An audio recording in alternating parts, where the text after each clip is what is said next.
వీక్షకులందరికీ నమస్కారం. నవంబర్ మాసమందు మీ రాశి వారికి ఏ విధమైనటువంటి గ్రహస్థితి ఉన్నది? ముఖ్యంగా నవంబర్ మాసము చాలా కీలకమైనటువంటి మాసం. ఈ మాసమందు అనేక గ్రహాల తాలూకు స్థితిగతులు, ఉదాహరణకి అతిచారంలో ఉండేటువంటి గురువు తిరిగి వక్రగతిని ప్రారంభం చేయడం, చాలా కాలంగా వక్రగతిలో ఉన్నటువంటి శనేశ్వరుడు తన యొక్క వక్రగతిని పూర్తి చేసి మరలా రుజుమార్గంలో సంచరించడం, కుజుని యొక్క స్థితిగతులు, రవి యొక్క మార్పు, ఇలా అన్ని గ్రహాలు కూడా తమ యొక్క స్థానాలని కొంత ప్రభావితం చేస్తూ ఉన్నాయి. ఉదాహరణకి ఈ మాసంలో ఉండేటువంటి గ్రహస్థితిని గమనిస్తే 10వ తారీఖు దగ్గర నుండి బుధుని యొక్క వక్రగతి ప్రారంభమవుతుంది. అయితే ఈ మాసంలో బుధుడు వక్రించి ఉన్న రుజుమార్గంలో ఉన్న తులారాశిలోనే బుధుని యొక్క సంచారం ఉన్నది. అలాగే రాహుకేతువులు కుంభ సింహరాశులు ఎందే ఉన్నారు, గురువు కర్కాటక రాశి ఎందే ఉన్నారు, శనేశ్వరుడు మీనరాశి ఎందే ఉన్నారు. కాకపోతే శనేశ్వరుడు ఈ మాసంలో 28వ తారీఖు వరకు వక్రగతిలో ఉండి మాసం చివరిలో మాత్రం వక్రత్యాగం చేస్తారు, అంటే వక్రగతిని వదిలిపెట్టేస్తారు. ఇవి ఫిక్స్డ్గా ఉండేటువంటి గ్రహాలు. వీటితో పాటుగా శుక్రకుజులు కూడా వృశ్చిక రాశి ఎందే ఉన్నారు. అంటే మీరు గమనించండి, గురుడు, రాహువు, కేతువు, శనేశ్వరుడు, కుజుడు, బుధుడు, అలాగే ఈ మాసమందు శుక్రుడు కూడా ఆల్మోస్ట్ స్థిరంగానే ఉన్నారు. మిగతా గ్రహాలు అంటే పర్టికులర్గా రవిగ్రహం యొక్క స్థితిగతులను కనుక మనం పరిశీలన చేస్తే 16వ తారీఖు వరకు తులారాశి యందు, 16వ తారీఖు తర్వాత వృశ్చిక రాశి యందు రవి యొక్క సంచారం అనేటువంటిది ఉంటుంది. కాబట్టి ఈ మార్పు ప్రభావితం చెందిస్తూ ఉంటుంది. గురుని యొక్క అతిచారము, శని యొక్క వక్రగతి ముగింపు, ఇవన్నీ కూడా తీవ్రమైనటువంటి ప్రభావాన్ని చూపించబోతూ ఉన్నాయి ఈ నవంబర్ మాసంలో.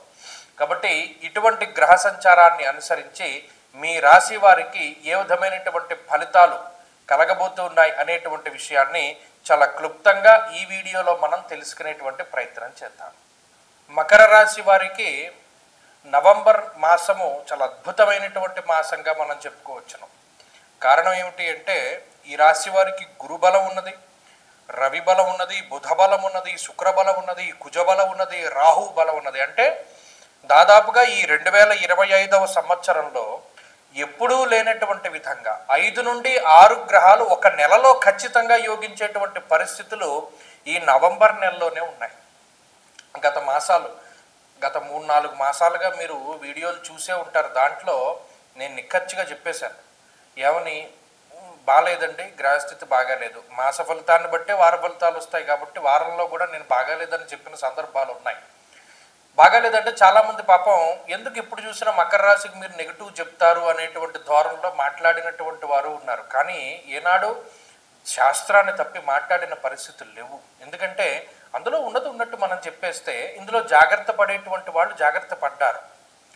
ఇప్పుడు నిజంగా మకర రాశి వారికి మంచి రోజులు వచ్చాయి. ఒక ఆయన నాకు ఫోన్ చేసి లేదా కొంతమంది మెసేజ్ల రూపంలో కూడా చెప్పారు, ఏమంటే మీరు పలానా వారంలో 18వ తారీఖు దాటిన తర్వాత గురుడు మారిన తర్వాత ఈ మకర రాశి వారికి మంచి జరుగుతుంది, మొట్టమొదటి మంచి అప్పటి నుండే జరుగుతుంది అని చెప్పారండి. నాకు పలానా ఉద్యోగం వచ్చింది, ఆ టైం నుండి నాకు బాగుందని చెప్పిన వాళ్ళు చాలామంది ఉన్నారు. అలాగే ఈ మాసంలో 5 నుండి 6 గ్రహాలు యోగించడం అనేటువంటిది ఏమి మామూలు విషయం కాదు, చాలా అద్భుతమైనటువంటి విషయం. అందులో లాభస్థానమందు కుజుడు యోగించడం అనేటువంటిది ధైర్యం ఏకాదశగతే కుజే అన్నది శాస్త్రం. కుజుడు ఏకాదశమందు, రవి, బుధుడు, శుక్రుడు ఏకాదశ స్థానమందు స్థితులై ఉండడం వల్ల ఆర్థిక పరిపుష్టి, ఆరోగ్య పరిపుష్టి, అలాగే సంపద అభివృద్ధి చెందుతూ ఉండడం, కుటుంబం అభివృద్ధి చెందుతూ ఉండడం, అలా అనేక రకాలైనటువంటి అభివృద్ధులు ఉన్నాయి. ఉద్యోగాభివృద్ధి, వ్యాపారాభివృద్ధి, ఇవన్నీ కూడా ఈరోజు మరి ఈ గ్రహస్థితి వల్ల మకర రాశి వారికి రాబోతూ ఉన్నాయి. కాబట్టి ఈ నవంబర్ మాసము చాలా అద్భుతమైనటువంటి మాసము. ఈ మాసం చివరిలోనే శనేశ్వరుని యొక్క వక్రగతి కూడా తొలగిపోతుంది. కాబట్టి శనేశ్వరుని యొక్క పూర్తి అనుకూలత కూడా వస్తుంది. అంటే అక్కడ చూడండి 7 గ్రహాలు, అంటే చంద్రుడితోటి కలుపుకుని 8 పరిపూర్ణంగా ఒక గోచారంలో అన్ని గ్రహాలు యోగించేటువంటి రాశిగా మకర రాశి ఆవిర్భవించబోతూ ఉన్నది. కాబట్టి మకర రాశిలో జన్మించినటువంటి ప్రతి ఒక్కరూ దీన్ని తెలుసుకోవాలి. ప్రతి ఒక్కరికి వీడియో పంపి వారిలో ధైర్యాన్ని, ఉత్సాహాన్ని పెంపొందించండి. మకర రాశి వారికి నవంబర్ లగాయతు అద్భుతమైనటువంటి రాజయోగం ప్రారంభం కాబోతూ ఉన్నది. అయితే ఇది ఈ మాసం మొత్తము ఉంటుంది. మిగతా మాసాల గురించి మనం పక్కన పెడితే నవంబర్ మొత్తము ఈ రాజయోగం ఉంటుంది. శనేశ్వరుని యొక్క వక్రగతి పూర్తయితే ఆయన యోగిస్తారు, చంద్రుడు మధ్యలో యోగిస్తున్నారు. ఒక్క కేతువు గ్రహం మినహాయించి మిగతా గ్రహాలు అన్ని అనుకూలించేటువంటి రాశి ఏకైక రాశి మకర రాశి. కాబట్టి ఈ విషయాన్ని దృష్టిలో పెట్టుకోండి. అన్నిటినీ కూడా మీరు ప్లాన్ చేసుకోవచ్చు. చక్కగా మీ జీవితాన్ని మీరు ఎలా మరల్చుకోవాలి అనుకుంటున్నారో ఆ రకంగా మరల్చుకోవచ్చు. గ్రహస్థితి పూర్తి స్థాయిలో అనుకూలిస్తూ ఉంటుంది. కాబట్టి నవంబర్ నెల మీది అద్భుతమైనటువంటి ఫలితాలు వస్తాయి. మరిన్ని అనుకూలమైన ఫలితాల కోసం గణపతి ఆరాధన చెయ్యండి. ఆ ఉన్న ఒక్క కేతువుని వదిలిపెట్టేయడం ఎందుకు? ఆ కేతువు యొక్క అధిష్టాన దేవత గణపతిని ఆరాధన చేస్తే ఆయన కూడా అనుకూలిస్తారు. ఎప్పుడైతే గోచారంలో అన్ని గ్రహాలు బాగున్నాయో జాతకం బాగున్నా బాగా లేకపోయినా కొంతవరకు ముందుకెళ్తుంది.